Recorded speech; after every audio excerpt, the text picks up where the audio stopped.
Hello guys, ഈ Labubu born and brought up എവിടെയാണെന്നറിയോ നിങ്ങൾക്ക്? ഈ ലബൂബു ബോൺ ആൻഡ് ബ്രോട്ടപ്പ് ചൈനയിലാണ്. അതുകൊണ്ട് തന്നെ ഞാനും ലബൂബു കൂടെ ഒന്ന് ചൈനയിലേക്ക് പോവാണ്. ഓക്കെ, അങ്ങനെ ഗായ്സ് നമ്മൾ ചൈനയിലെ ബീജിങ്ങിലേക്കാണ് പോകുന്നത്. ഹലോ ഗൈസ്, ഞങ്ങളുടെ നാട്ടിൽ പോവാണ്. അങ്ങനെ 7 മണിക്കൂർ ഫ്ലൈറ്റ് യാത്രയും കഴിഞ്ഞ് ഞങ്ങൾ ചൈനയിൽ ലാൻഡ് ചെയ്തു. മണി മണി മണി മണി മണി.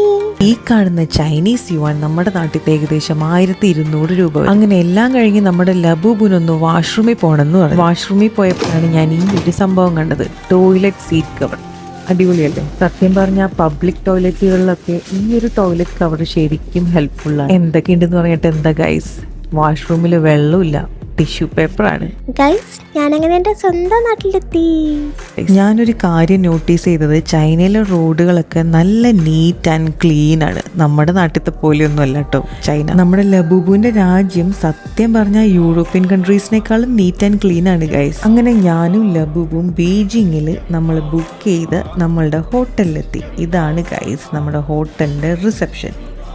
ഈവൻ ഹോട്ടൽ റൂം ആണെങ്കിൽ പോലും നല്ല സ്പേഷ്യസും നീറ്റും ക്ലീനും ആണ്.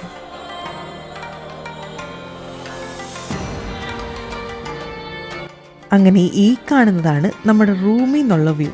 എങ്ങനെയുണ്ട്? അടിപൊളിയല്ലേ നമ്മളുടെ ചൈന, നമ്മുടെ ലബൂബുവിൻ്റെ ചൈന. അങ്ങനെ ഞങ്ങൾ റൂമിലെത്തി. ഞാനും ലബൂബു ഒന്ന് ഫ്രഷായി നേരെ പുറത്തിറങ്ങിയ പിന്നെ അവിടെ നിൽക്കുന്ന ഒരു പശുക്കുട്ടി, കണ്ണട വെച്ച പശുക്കുട്ടി.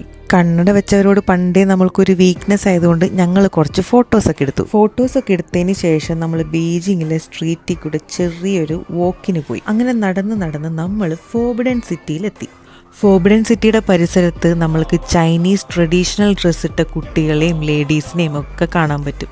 നല്ല ഭംഗിയാണ് അവർ ഈ ഒരു ഡ്രസ്സിൽ നടക്കുന്നത് കാണാൻ. അതായത് നമ്മളുടെ നാട്ടിൽ സെറ്റ് സാരിയൊക്കെ എടുത്ത് റോഡ് സൈഡിൽ കൂടെ നടന്നാൽ എങ്ങനെയുണ്ടാവും, അതേപോലെ തന്നെയാണ് ഇവരിവിടെ ഈ ഡ്രസ്സ് ഇട്ട് മെയിനായിട്ട് വരുന്നത് ഇവർക്ക് ഫോർബിഡൻ സിറ്റിയുടെ ഉള്ളിൽ പോയിട്ട് ഫോട്ടോസും വീഡിയോസും ഒക്കെ എടുക്കാൻ വേണ്ടിയിട്ടാണ്. അങ്ങനെ ഞങ്ങൾ അവിടെ കുറേ നേരം നടന്ന് കണ്ട് അടുത്തുള്ള ഒരു ചൈനീസ് ട്രഡീഷണൽ സ്വീറ്റ് മാർക്കറ്റിൽ കയറി. അവിടെ ഒരുപാട് വെറൈറ്റി സ്വീറ്റ്സും ഡ്രൈ ഫ്രൂട്ട്സും ഒക്കെ ഉണ്ടായിരുന്നു. സത്യം പറഞ്ഞാൽ ഡയറ്റ് പ്ലാന്റെയും വെയിറ്റ് ലോസ് ചലഞ്ചിന്റെ ഒക്കെ കാര്യത്തിൽ ഒരു തീരുമാനമായി ഗൈസ്. ഇനിയിപ്പോൾ അങ്ങോട്ട് കുറച്ച് ദിവസത്തേക്ക് വെയിറ്റ് ഗെയിൻ ചലഞ്ച് ആയിരിക്കും ഗൈസ്. അതുകൊണ്ട് തന്നെ ഞങ്ങൾ ഇവിടെ അടുത്തുള്ള ഒരു ചൈനീസ് ട്രഡീഷണൽ റെസ്റ്റോറൻറ്റിൽ കയറി. ഇവിടെ എന്തൊക്കെ ഉണ്ടാവും കഴിക്കാൻ എന്ന് നമുക്കൊന്ന് നോക്കാം.